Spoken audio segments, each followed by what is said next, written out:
মধ্যপ্রাচ্যে চলমান পরিস্থিতি বিবেচনায় প্রবাসী যাত্রীদের জন্য বিশেষ ফ্লাইট পরিচালনার ঘোষণা দিয়েছে ইউএস বাংলা এয়ারলাইন্স।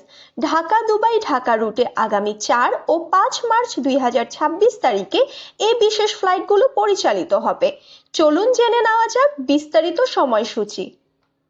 4 মার্চ 2026 বুধবার ঢাকা থেকে দুবাইগামী ফ্লাইট BS341 সন্ধ্যা 7টা 20 মিনিটে হজরত শাহজালাল আন্তর্জাতিক বিমানবন্দর থেকে ছেড়ে রাত 10টা 35 মিনিটে দুবাই পৌঁছাবে।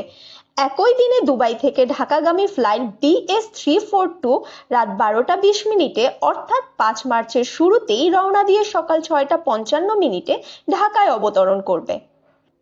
5 মার্চ 2026 বৃহস্পতিবার ঢাকা থেকে দুবাইগামী ফ্লাইট BS341 বিকেল 5টা 15 মিনিটে ছেড়ে রাত 8টা 30 মিনিটে পৌঁছাবে। আর দুবাই থেকে ঢাকাগামী ফ্লাইট BS342 রাত 10টায় রওনা দিয়ে পরদিন ভোর 4টা 35 মিনিটে ঢাকায় পৌঁছাবে।